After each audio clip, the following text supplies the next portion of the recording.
Well, welcome to Chris and Jen in the morning. I'm Chris. And I am obviously Jen, and it's morning somewhere. That's right, because we are coming at you in the afternoon time. Or are we? Who knows? All right, so first hot topic, you and I are both lovers of our coffee. What Oh my gosh. was your coffee situation this morning? Well, first I should just fill you all in on my coffee situation, which is that literally nothing happens before coffee, and that is for safety purposes. Safety for of both others. my safety and everyone that may encounter me. So I have a wonderful coffee routine supported by my truly beloved, who does not drink coffee and yet makes me the best cup of coffee that you could ever imagine in the morning. So he has, watched the World Coffee Championships to learn all of the best techniques and sourced the best beans, and so I had a very delicious a cup of black coffee this morning, as is per normal, but it's weekend. So usually that cup of coffee on the weekdays is waiting for me as he comes in and gently wakes me up out of bed. And if I tell him I want to sleep more, he begrudgingly indulges me.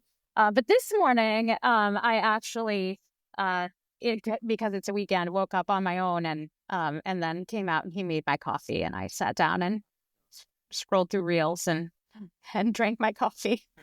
What a great way to wake up, it sounds like. Yeah, it was wonderful. He puts the rice sock in the microwave and heats it up and wraps it around my neck and gives me my cup of coffee and lets me just sort of become Jen. Because let's just say I don't wake up this way. Do any of us really wake up this way? I mean, some people do. Some people are morning people. I don't know. What about you? What was your coffee routine this morning? So we do like the coffee drip brewed coffee, whatever it's called. But we recently got a new coffee pot. Oh, you did? And so yes, like what kind? I don't know. It is nicer though than the one that we had. Does it grind the beans for you? No. You have to put all the stuff in and make it happen. And I did. I'm the first one that got up, so I brewed the coffee. You're capable of doing that before having coffee. Yes, some of us can function independently from coffee, and it's safe to interact with the public. But so we got this new coffee maker, and I have now made 2 pots of coffee without putting the lid on the coffee pot, which if you know anything about a drip coffee maker, you have to have the lid. It doesn't come out. So Did it just overflow the... So the 2 times that I've done that, it did exactly that. The first time it happened, my husband cleaned it, refreshed it, made sure the machine was okay. The second time, he was still in bed when I noticed it, and so I had to clean it and take care of it and all the stuff, and since then, I have not done it. So are you really sure that you're capable of using said coffee machine without first having coffee? I am now.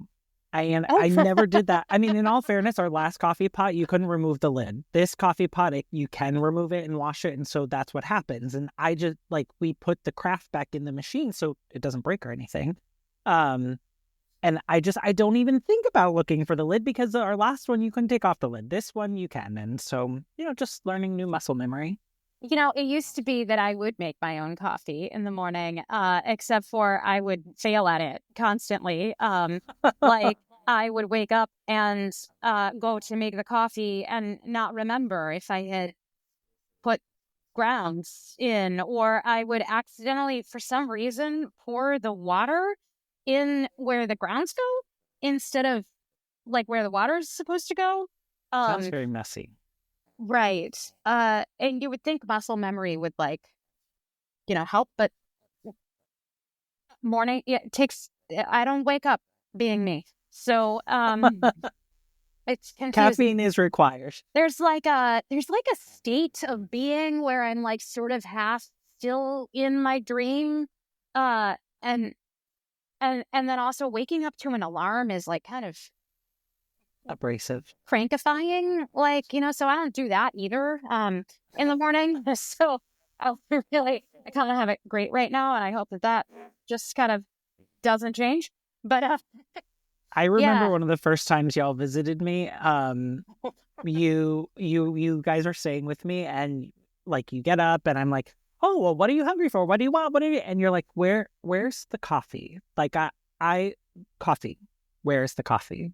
That's And probably now a I know. much more polite rendition, like reenactment of what happened. Yeah. No,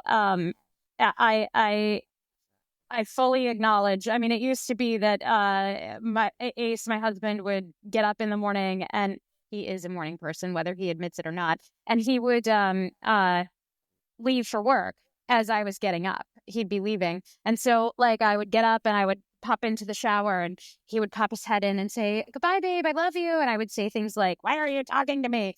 And then after I would, really fully become awake, I would have to be like, "Hey, I'm really sorry about that." I Because, hope you have a good day. it's not really a nice way to respond to the love of your life. But it's just sort of, that time. So on the weekends, what I like to do is Herkle Durkle. Have you heard of Herkle Durkling? I No? feel like not that we're a family show, but I also don't feel like we're X-ray. Whatever you No. just said sounds like we Okay. needed So a advisory warning. no advisory needed. Herkle Durkling is the term for what you do when you wake up, but you're not ready to get out of bed. Okay. Like, it's that time period that you spend after your eyes have popped open and you're just kind of, if you're not a morning person, you're not really awake yet, but you're not asleep anymore. And you're just Okay. kind of like slowly becoming awake, So you just kind of like hang out in bed and, like wake up a little bit. So, maybe I'll watch some reels or I'll read or, whatever. But I just will hang out on the weekends sometimes after waking up and not just open my eyes and pop right out of bed. And Jump right out of bed. I do love me some Herkle Durkle time. Not All enough, right. not enough to be a part of the 5 a.m. club so that I wake up in enough time to Herkle Durkle. But on the weekends, I like a lazy start in the morning. Yeah, as you should. You have an alarm that gets you up during the week. You should be allowed to at least a day or two. I don't wake up to an alarm. I wake up to my amazing husband and life partner who comes Is in and very lovingly awakes you. "Hey, babe, it's time to wake up." And I'll say things as I'm in mostly dreamland still, like, "There's a snake around my neck." And he'll say, "Okay, time to get up now." So, He should start recording the things that you say as he's waking you up. I know. No, it's wild. It's wild. My dreamland is wild every night. If only I could remember it. Great movies would be written that would make no sense at all, because in dreamland, nothing ever logically makes any sense. So you had coffee from your new coffee pot this morning, and it was successful? Successful, no mess made. What did you drink it black? Do you put I just put half and half, coffee? like some creamer to like cut the acidity a little bit, and then that's it. Do you drink specific coffee bean? No, I like a bold, more of a bold roast personally. My husband Frank is more of a mild, medium space, so he enjoys a nice blonde roast. But which I think is ironically more caffeinated than it is than more a regular caffeinated, roast. which is interesting. I don't know what I prefer because my life partner manages that for me. You have someone who manages coffee for you. But apparently my taste, like everything else in life, is bougie expensive. So it's Hey, always at least that you know really that about yourself. It's all really bougie coffee that I'm like, "Oh, that was really good." And he's like, "Oh, great. That was like some boutique, really expensive coffee." So I told you about my new coffee pot. Any new technology in your life or gadgets? I don't know if coffee pot's technically technology, but I mean, it's pretty high tech. I think probably Like, probably my favorite current gadget has to be, I should have been prepared for an answer to this. I think probably my current favorite, like, support item in life has to probably be my, I don't even know what you would call it. It's like the thing that goes on the back of your phone. Um, Your it- pop socket? well, it's not a pop socket though. It's something else that I Like a don't ring? know the name of. This is it. It's this, I have no and idea what that it's is. magnetic. Okay. And I mostly like it because it serves not only as like a phone holder thing, but also like a fidget item. Oh, So it's there's like multi-use. yeah, there's like a sticker you could take off and actually stick it to the back of your phone.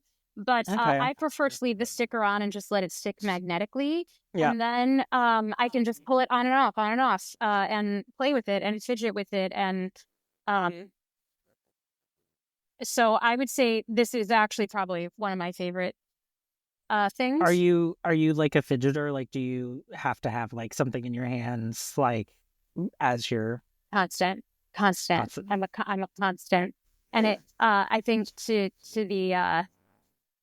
the chagrin of the people around me, but that has been my entire life. If you're one of those people with one of the pens that clicks, are you like the person who's constantly clicking it? Yeah, I actually learned. I actually I was, because of my profession, the industry that I work in. I am constantly that we work in. I am constantly like in a place where I'm hearing about coaching and feedback for other people. And I actually was hearing about an executive that received some coaching because they were on a meeting doing the clicky pen thing. Uh, And I had a moment, a flash of self awareness, and was like, I oh my should God, I not do that. ever use pens at work that click, because it's a subconscious sort of behavior. And so I try to never have a pen that I use at work that actually clicks, because we inevitably It will be clicked. it will be. So while I enjoy pens that click because it's so satisfying to just, Yeah. have something to get that energy It's like out. just something, exactly. It's another way to like expend energy. I'm the same way. I'm not if I have a clicky pen, I will likely be clicking it. So I try not to have them. But I am a like a spatial opportunist. So if there is something there, then I will find it. But if I don't, I'm also fine. Like I won't, maybe I'll bounce my leg or shake my leg or something, but not No, a, I have tchotchkes all over the place. Maybe not in the most organized fashion, but I just don't. When I look, I just don't see that fact. But like, I have like silly putty and all kinds of things that I can play with at my desk, because I find that if I'm in motion, I am able to focus better than if I am not in motion. And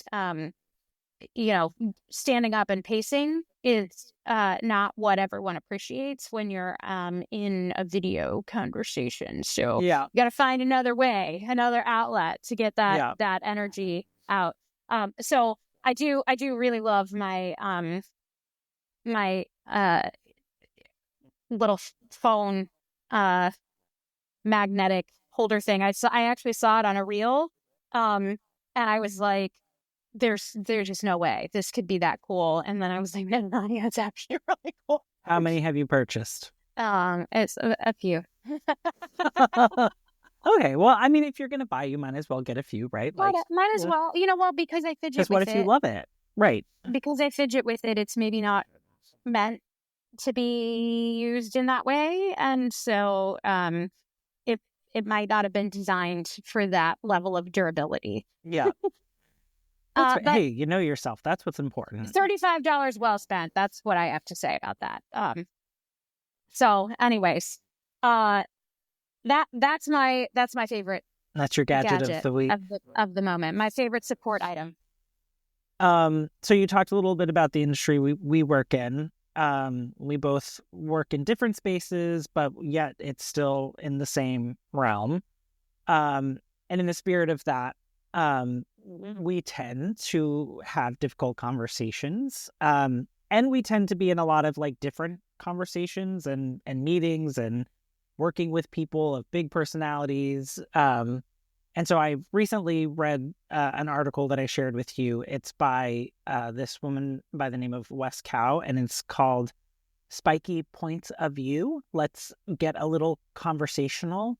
And the idea behind it is having a spiky point of view is a perspectives that others can disagree with.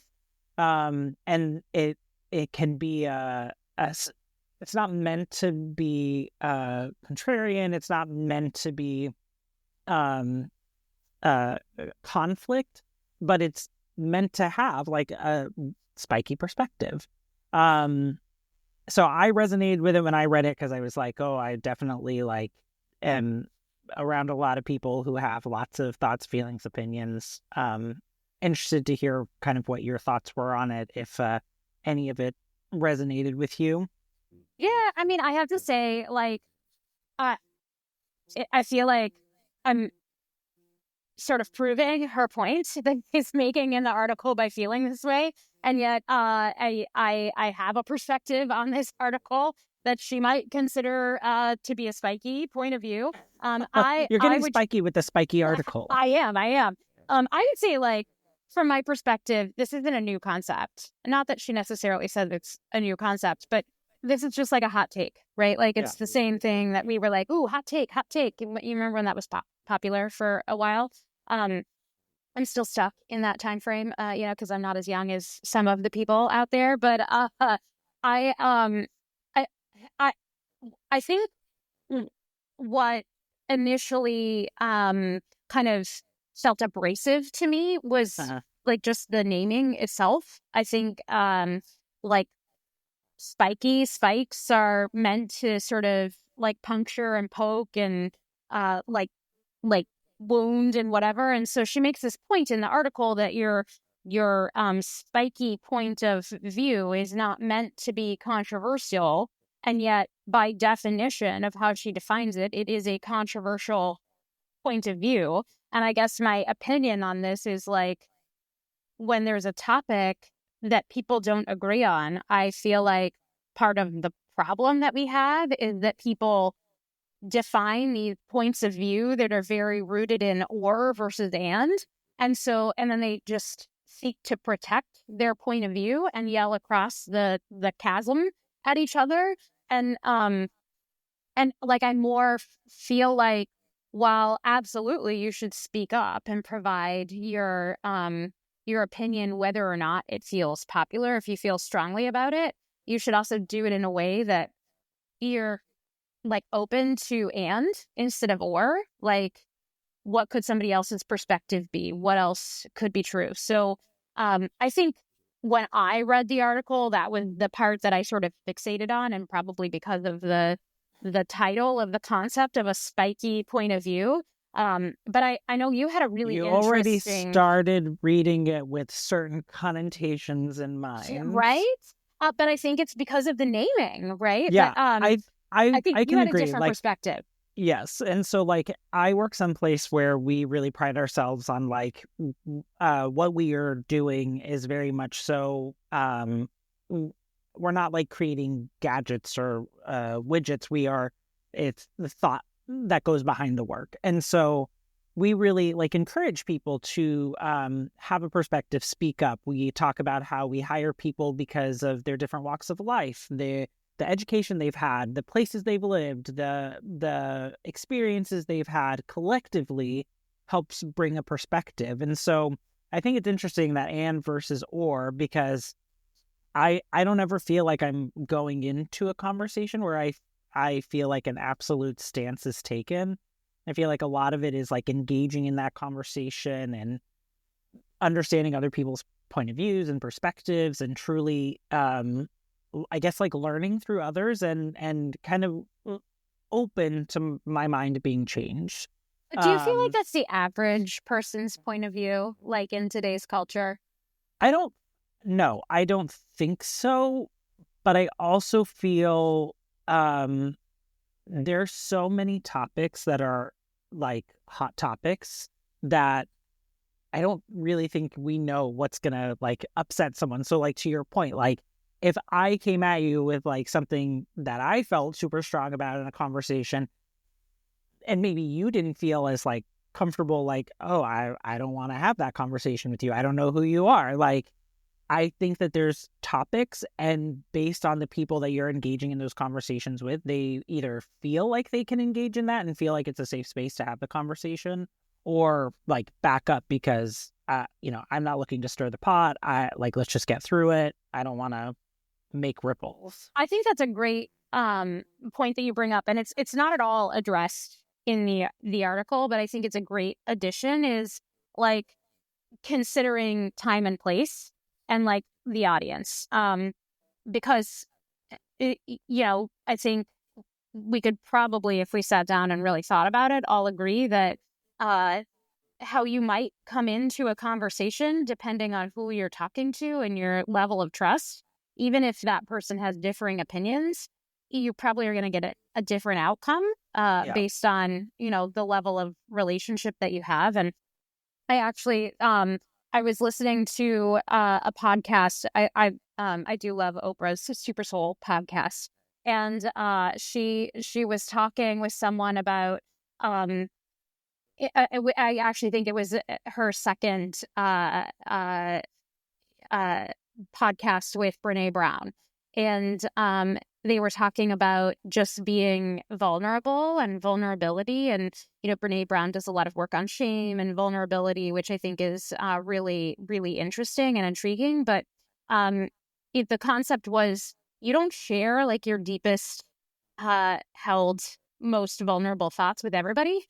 Like people have to earn that. Right. And or you shouldn't necessarily share all of that with everybody. Like people have to earn that. And I think the same concept applies. Like, you don't want to just go shouting your Spiky perspective at everybody. Like you probably should be thoughtful about the audience that you're in. And, the other reference I would make here is, that I'm a big fan of Dr. David D. Rock with the Neuroleadership Institute, and the work that he's done just around combining neuroscience with the art of, the work environment and culture, and just how we engage in society.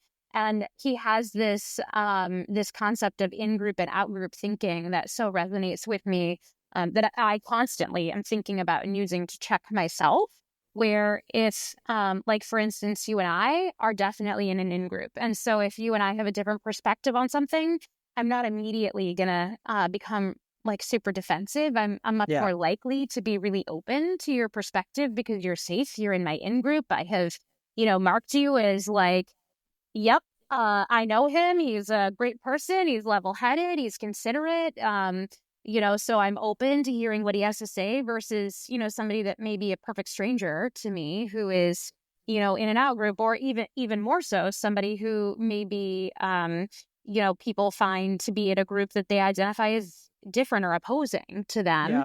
And then literally everything they say, you just subconsciously, naturally, are sort of opposed to. And what's interesting about that is, and the work that Dr. David Rock does around this is like, while yes, you can be aware of this so that you can kind of navigate it, this is like instinctual, natural, like brain chemistry sort of behavior. So you don't have to feel necessarily judged or bad about showing up this way, but it's just understanding that and being aware of that as you choose how you want to show up. So I would say what I feel like the article did not cover that I think would be a good addition is,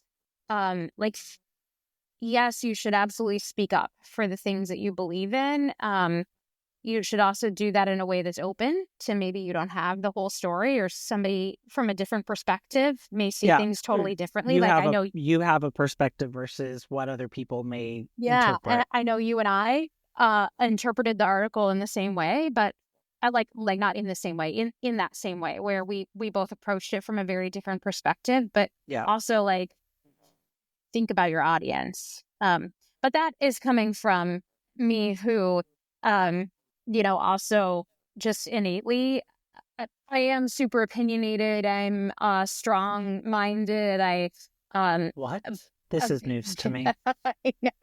But I also, like, I'm incredibly conflict averse, which I feel like is an oxymoron a little bit. I'm a bit of a conundrum to myself, but, like, I don't, I used to work for somebody who would openly say, like, I love a good argument. And I'm like, oh my God, that sounds like the worst thing in the world to me. Like, don't sign me up for that. Don't sign me up for that. I just want us all to find our common shared meaning. Yeah. And get along and be in harmony. Right.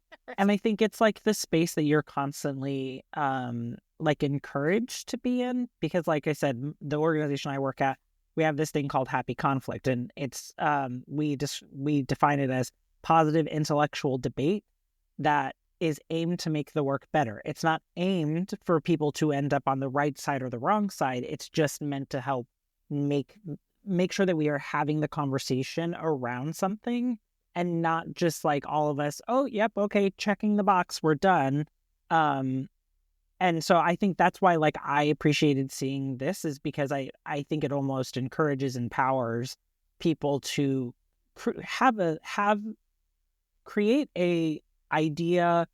It's okay to have strong opinions. It's okay to share those. But she closes out the article by saying the goal is to share your truth and start a conversation, not to aim for 100% agreement for everyone you can come in contact with. So I think like that's the other point of this is, again, it's not about like the right or the wrong. It's like, have an opinion, be willing to engage in that conversation. But I think what those topics are will likely look different based on the group of people that you're with. Who you're with. It is really interesting because I never need to be told to have an opinion. I will always have an opinion. And if I have an opinion as an expressive, it is something that you will probably hear at one point or another. And of course, if it's about a topic that I think is going to be abrasive to somebody for no point, I probably am less likely to share it or bring it up if there's no point around it. But yeah. If there's a point to it, like I'm not going to shy away from saying what I think needs to be said. So I'm not reading that article from the perspective of encouragement to speak up, because literally I have never received feedback ever in my entire life that I need to speak up more or we need to hear more from you, Jen. What are you thinking? Never been feedback I've gotten. Shocking. I'm certain. I mean, I think back on my career, and I definitely, when I started, I was working for a very large organization, and I was part of a nationwide team, and I was just starting my career, and I just remember my manager a lot of the time, it's like saying, I want to hear more from you. I want you to speak up more. And I'm always the type that, like, I don't want to add to a conversation if it's not going to be additive. Like, I don't want to just speak to be heard. I don't want to speak just so that, again, I'm not checking a box. But kind of what resonated with me with this article is like, you definitely have thoughts, feelings, and opinions. It's important to share those things. So I think for some who it's not innate to feel that movement of speaking up, I think it kind of like encouraged it. But I will say, like, the Spiky piece, like, I do think like having potentially controversial topics that like you have a strong opinion, bringing them up and engaging in that conversation may be a little tough. But I think like the whole important thing here is like everyone has their own life. Everyone shows up in different ways. Everyone feels a different level of comfortability. And that's okay. Like, respect people's boundaries, understand like when it's the right place to bring up a topic and maybe when it's not the right time to bring up a topic. So yeah, I enjoyed it. That's why I passed it on to you. I mean, philosophically, I think it's a really great message around don't shy away from speaking up for how you feel or what you believe in, if it's something that, you know, you do believe in, just because you think people are going to disagree. And like, again, the way I read the article, that's just innate in me. I can't help but share my opinion when I hold it strongly, and I think there's value in talking about it. I do think, though, like, culturally as a society, it's important for us to think about, like, are we just sharing our opinion to put our opinion out there just to be heard because we feel better after we've expressed it, coming from someone who, you know, doesn't shy away from speaking up? Or like, are we being open-minded and hearing somebody else's perspective? Are we entering the conversation from an and, not or standpoint, where we're not creating this polarization where somebody has to be right and somebody has to be wrong? Because I don't think that waters down your own personal truth to consider that maybe things are a little more nuanced. There's a lot more gray than there is black and white. Like, 1,000% agree. I think rarely, that is one of right, and I think that's one of the things. I think that's one of the things. Like, when you think about, like, the topics for Spiky topics, like, they're just fundamental things that you won't be able to change people's minds of, and so I do think in the article she does reference, like, those are not the topics that I'm talking about, because I just think there are sometimes, like, people have thoughts, feelings, and opinions. Some really want to share all of them, whether they are asked for or not. And you know, what is your purpose of trying to engage in that conversation? And is it just to have some happy, healthy debate and hear different perspectives and be, like, you're open-minded to, like, changing perspectives? Or are you going in for, like, people's, you know, unshakable truths? I think it's just the Spiky thing that I just can't get beyond. Like, I just envision this, like, melee weapon, you know, like a ball of spikes on a stick. Gosh, you go back to medieval times. Oh my gosh. Well, it's, you know, all this Minecraft Dungeons that I was playing over the holiday. Okay, so a topic a little less spiky. You were talking about mispronounced words, phrases. Yeah. Okay, so did you know that there is an actual term for those commonly mispronounced phrases? I did not.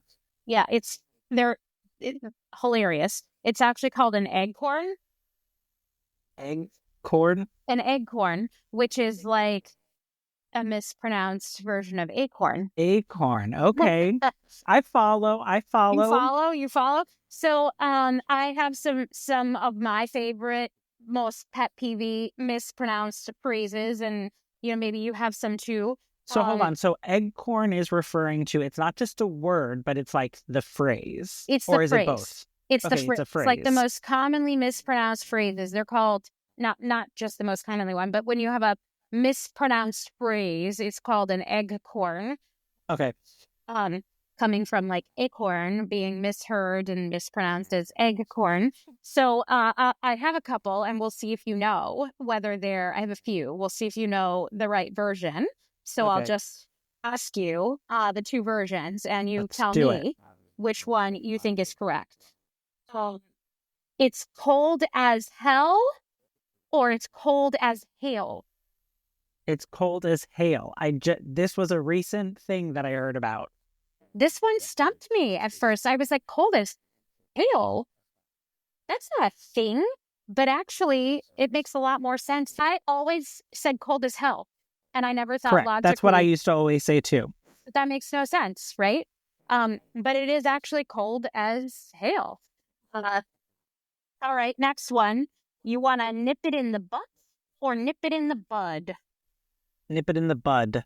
That's right. With a D. But people say nip it in the butt all the time, and it's so annoying. Like, why would you just... it's like Nemo. Touch the butt. I'm just, like, when people say it incorrectly in work settings, I'm just like, what? Why do you think we would say that at work? Like... Yeah. Okay, so for all intensive purposes or all intents and purposes?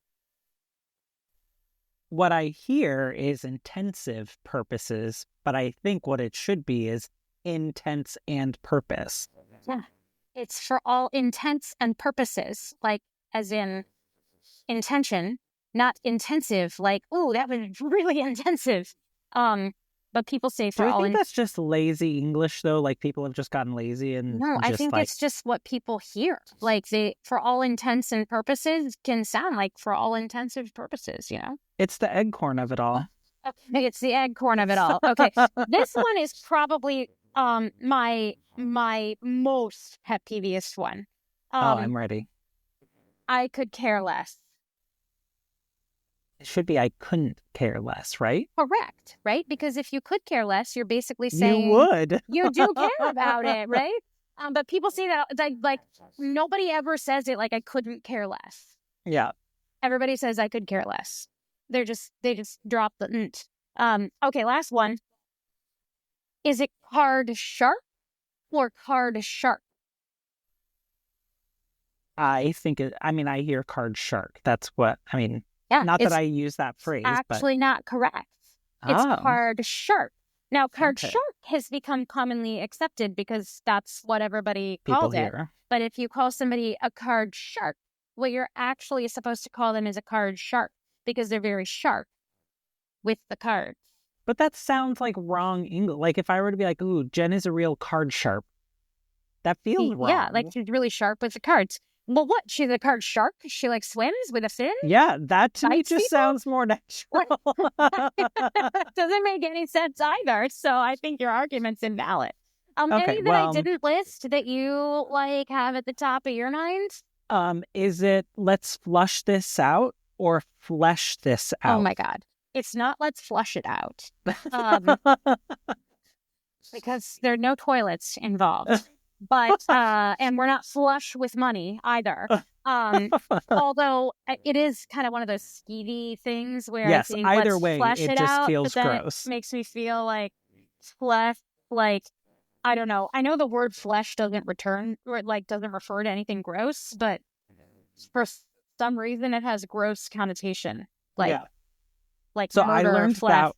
I don't know. I learned the distinction. I worked with someone once who I had misused the phrase, and they you wanted to flush it out? They were I think they were like an English major or something, and they were like, just to let you know what the actual phrase is. So now it's like stuck. How with annoying was that when they corrected you? Not at all. Not at all? If I am one of those people that if I am saying something wrong, if I am doing something wrong, tell me. Do not let me continue to walk into the wall. I will really often only do that to my husband. But what about like if it's you? Do you not want anyone to tell you? Some setting, maybe. But yeah, like I don't want it to be like on a stage somewhere, someone telling me. But if somebody corrects me, I just am like, well, that's only because you're not more enlightened. So this takes me to the next section of this segment, which is there is a separate term for misheard song lyrics. Okay, what is that? What is that term? It's called a Mondegreen. Mondegreen. Mondegreen. Okay. I mean, I didn't even know there were terms for these things, let alone like what the appropriate lyrics are. But, you know, when people correct me on the lyrics, my typical response is, well, that's just because they didn't know how to write it better. So one of the, and my little sister would just love this because she is like all on the Tay-Tay party. But I think one of the most popular, I don't know, I'm ambivalent on that, but one of the most popular, like most topical ones I can think of is, got a long list of ex-lovers, and I always hear list of Starbucks lovers. Got a Starbucks lovers, yeah. But it's long list of ex-lovers. I think my favorite one that I still sing the way that I like is I think it's Brooks and Dunn has a song My Maria, and it's like My Maria, and I just hear Ma Maria, like not My Maria but Ma Maria, like a nickname for Ma Maria. So let me get this right. You hear this song and you think Ma Maria is the correct phrasing? No, okay. Yep. I would say, like, okay, so one of the games that I love to play with my husband is how can you actually take the song and make different song lyrics to it Okay. Like that to like sound like it could be the real thing, and you just have to do it in like real time, right? okay. So there's this song, I could treat you better than he can. You know that one? Yeah. Fall Out Um, Boy, right? no. It's not Fall Out Boy for sure. It's like somebody else, but it's not even in the genre of Fall Out Boy. But it's like, I could treat you better than he can. Girl, you know that you deserve Oh, it. Shawn Mendes. Yeah. Definitely different than I Fall Out Googled Boy. that, by the way. I do Okay, not yeah. just have it. Well, good Googling skills. I love to sing it ironically as I could beat you better than he can. I'm sure he appreciates when you sing that to him. Yeah, right? It's great. Boy, you know that you deserved it. A backhand. You go violent. You know, it's you got to get it out somewhere, right? Hey, and if it's in song lyrics, if Taylor Swift is allowed to express the way that she feels about her ex-lovers through song lyrics, why can't you express yourself that way? I mean, I, as a pacifist who takes issue with the word spiky in the term, True that.